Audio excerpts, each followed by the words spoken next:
जो ईमानदारी के सर्टिफिकेट देते थे उनका कैसे एक के बाद दूसरा मंत्री जेल गया और जेल के बाद बेल भी नहीं हुई, और साल भर से ये कभी सत्येंद्र जैन जी को, कभी मनीष सिसोदिया जी को, कभी संजय सिंह जी को, इन सबको ईमानदारी के सर्टिफिकेट माननीय मुख्यमंत्री अरविंद केजरीवाल जी बांट रहे हैं। अभी तो सत्ता है तो वो जो बोलेंगे वो चलेगा। जब सत्ता नहीं रहेगी और जो कैग की रिपोर्ट आ रही हैं, जो हिंडनबर्ग की रिपोर्ट आ रही है, उनकी इन्वेस्टिगेशन होगी न्यूट्रल, तब पता चलेगा कौन ईमानदार है कौन बेईमान है। अभी तो उनके पास सत्ता है, वो कुछ भी बोल सकते हैं। शराब घोटाला तो घोटाला है बाय केजरीवाल, घोटाला फॉर केजरीवाल एंड घोटाला ऑफ केजरीवाल। अरे शराब घोटाले के मास्टरमाइंड और किंगपिन और सरगना ही केजरीवाल है। इस साजिश के तहत 2 नवंबर को अरविंद केजरीवाल को ईडी ने समन किया। उन पे झूठा केस लगा के उनको गिरफ्तार करना चाहते हैं ईडी वाले। अब अगर क्लियर मोदी साहब ने छूट दे रखी है एजेंसियों को कि सरकार का कोई दखलंदाजी नहीं रहेगी, जो भ्रष्टाचारियों के खिलाफ कार्रवाई होनी चाहिए, तो केजरीवाल साहब, सिसोदिया साहब, इनकी ज्वाइंट मीटिंग हुई है, पैसे का लेन देन हुआ है। देश के लिए आज दुर्भाग्य है कि नरेंद्र मोदी जी जिस तरीके से देश की संस्थाओं को एक एक करके खत्म कर रहे हैं, इतिहास उनको कभी माफ नहीं करेगा। लेकिन मैं एक बात कहना चाहता हूं कि जो कुछ भी हो रहा है वो एक नई राजनीति की तरफ पूरे देश को लेकर जाएगा। जो ईमानदारी के सर्टिफिकेट देते थे उनका कैसे एक के बाद दूसरा मंत्री जेल गया और जेल के बाद बेल भी नहीं हुई, और साल भर से ये कभी सत्येंद्र जैन जी को, कभी मनीष सिसोदिया जी को, कभी संजय सिंह जी को, इन सबको ईमानदारी के सर्टिफिकेट माननीय मुख्यमंत्री अरविंद केजरीवाल जी बांट रहे थे। सच्चाई ये है कि जब से सत्ता में आए हैं, एक के बाद दूसरा इनका नेता भ्रष्टाचार में लिप्त पाया गया, और आप पिछले 8-9 वर्षों की कड़ी एक के बाद दूसरी देखिए कि कैसे व्यापक भ्रष्टाचार आम आदमी पार्टी ने दिल्ली से लेकर पंजाब तक किया है।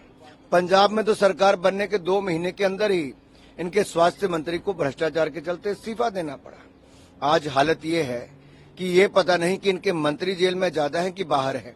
तो इसलिए मैं कहना चाहता हूं, जिसका मुखिया ही ऐसा हो जो ईमानदारी के सर्टिफिकेट बांटता हो, तो पता है कि आशीर्वाद किसका था, किसके कहने पे भ्रष्टाचार हो रहा था और पूरा षड्यंत्र कहां से रचा जा रहा था।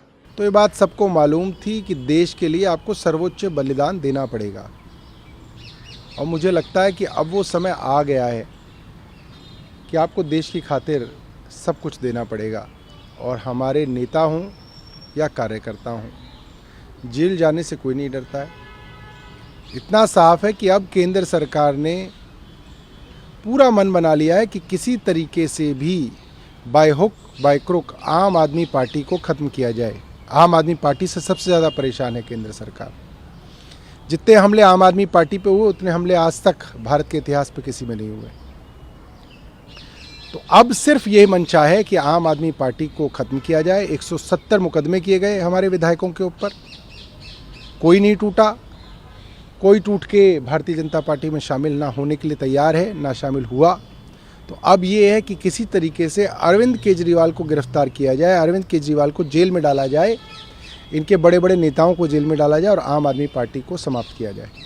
कल मनीष सिसोदिया को भी जमानत नहीं मिली और उनका इस तरह से कोर्ट की तरफ से भी कहा है कि 338 करोड़ का पूरा इसमें मामला है और इस समय चार्जशीट में आ चुका है सामने और वो इस तरह से साबित भी हो रहा है। टेंटेटिवली उन्होंने कोर्ट में कहा। जिस तरीके से सुप्रीम कोर्ट की सुनवाई मैंने देखी और कोर्ट ने लगातार ईडी से सख्त सवाल पूछे और ईडी के पास कोर्ट के सवालों का जवाब नहीं था,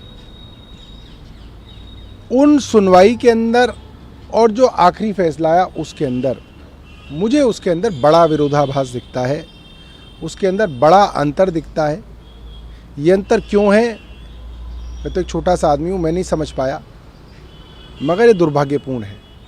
केंद्रीय मंत्री अनुराग ठाकुर उनकी तरफ से बयान है, उन्होंने कहा है कि जो लोग ईमानदारी का सर्टिफिकेट बांटते रहते थे अरविंद केजरीवाल, उनके ज़्यादातर मंत्री एक एक करके अब जेल जा रहे हैं और अब तो ये बताना मुश्किल है कि बाहर ज़्यादा मंत्री हैं या जेल में ज़्यादा मंत्री हैं। अब देखिए, अनुराग ठाकुर जी के पास अभी तो सत्ता है तो वो जो बोलेंगे वो चलेगा।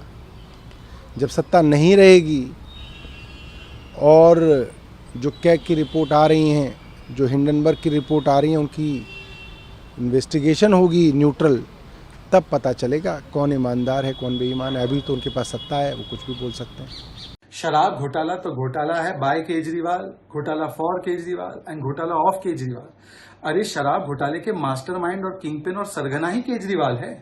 आज तो लॉ एनफोर्समेंट एजेंसीज को, ईडी को मुहर लगी है सुप्रीम कोर्ट की कि उनकी जांच जो है वो सही दिशा में जा रही है।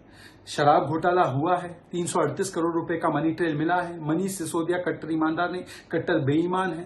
संजय सिंह, विजय नायर, मनीष सिसोदिया सब आपके साथी जिनको आप कट्टर ईमानदार कहते हैं, उन्हें lower court, high court, supreme court ने बार बार बेल डिनाई किया है, बेल नहीं दिया है। तो क्या कोर्ट विंडिक्टिव है? क्या कोर्ट विद्वेष की भावना पर काम कर रहा है, या आप झूठ बोल रहे हैं और आप भ्रष्टाचारियों को बचाने का प्रयास कर रहे हैं? और वो इसलिए कर रहे हैं क्योंकि इस जांच की आंच आपके दरवाजे तक पहुंच रही है। ये तो कोर्ट के सामने बात आ चुकी है एविडेंस के रूप में कि किस प्रकार से दिल्ली सरकार के सर्वोच्च पदों पर बैठे हुए व्यक्तियों के एक्टिव कनाइवेंस और कंस्पिरेसी के साथ ये शराब घोटाला किया गया। क्या आपकी जानकारी के बगैर ये भ्रष्टाचारी पॉलिसी आई? क्या आपकी जानकारी के बगैर 2.5% से 12% कमीशन बढ़ाया गया धवन कमेटी रिपोर्ट के खिलाफ जाकर? क्या आपकी जानकारी के बगैर प्राइवेट सेक्टर को होलसेल दिया गया जिससे कि कार्टेलाइजेशन हुआ धवन कमेटी रिपोर्ट के खिलाफ जाकर? जो सारे निर्णय अवैध तरीके से लिए गए ताकि शराब घोटालेबाजों को बड़ा मुनाफा कमाने का मौका मिले और वो आपको सामने घूस दे सके, क्या ये आपकी जानकारी के बिना हुआ? 164 का स्टेटमेंट है कि ये सब आपकी जानकारी के साथ ही नहीं, आपके संरक्षण में हुआ, आपके नॉलेज में हुआ और आपके घर में आपकी मौजूदगी में हुआ।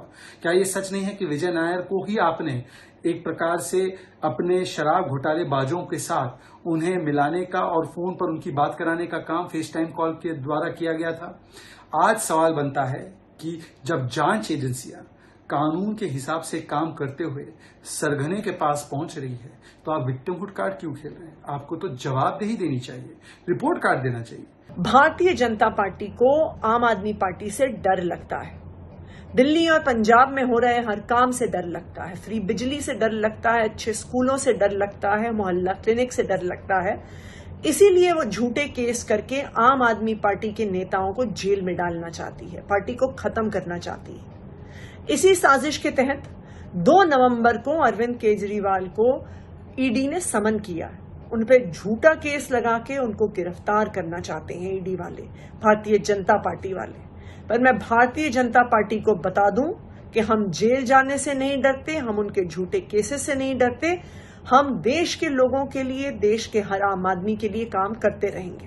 केजरीवाल साहब जो मुलजिम हैं, को एक्यूज भी उस केस में हैं, उन्होंने बयान दिए कि हमारी मीटिंग केजरीवाल साहब ने कराई और केजरीवाल साहब ने कहा था कि शराब के ठेकेदारों से कि मेरे आदमी इनसे खुल के बात करो और जो ये करेंगे वो फाइनल होगा।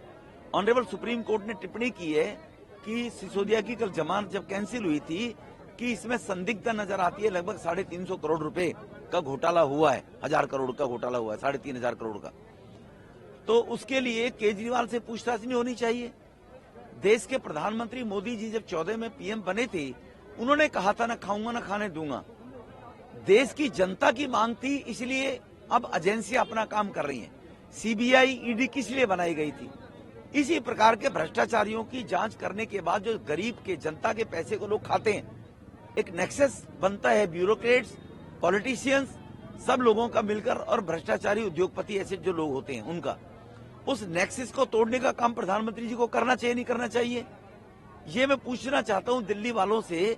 ये केजरीवाल एंड कंपनी जो है, इनके रफूगर विक्टिम कार्ड खेलने के माहिर हैं, विक्टिम कार्ड खेलते हैं। मैं पूछना चाहता हूं कि अब वो जवाब दें इस बात के लिए कि आपने शराब का जो कमीशन है वो 12% क्यों किया ठेकेदारों का? क्या इंटरेस्ट था आपका? आपने पब और ठेके खोलने के लिए 3 बजे तक छूट क्यों दी? आपने औरतों के लिए भी अलग पब बनाने के लिए उनको लाइसेंस क्यों दिए ठेकेदारों को? तो ये सब चीजें संदिग्ध हैं और इसीलिए केजरीवाल साहब से ईडी पूछताछ कर रही है। और देश की मांग थी, देश को खोखला भ्रष्टाचार कर रहा था। ऐसे बड़े बड़े घोटाले लोग कहते थे नेता लोग जेल नहीं जाते हैं, भ्रष्टाचार ये करते हैं, आपस में एक दूसरे से सेटिंग करके उसकी सरकार आएगी, वो बचाएगा, उसकी वो बचाएगी। अब अगर क्लियर मोदी साहब ने छूट दे रखी है एजेंसियों को कि सरकार का कोई दखलंदाजी नहीं रहेगी, जो भ्रष्टाचारियों के खिलाफ कार्रवाई होनी चाहिए।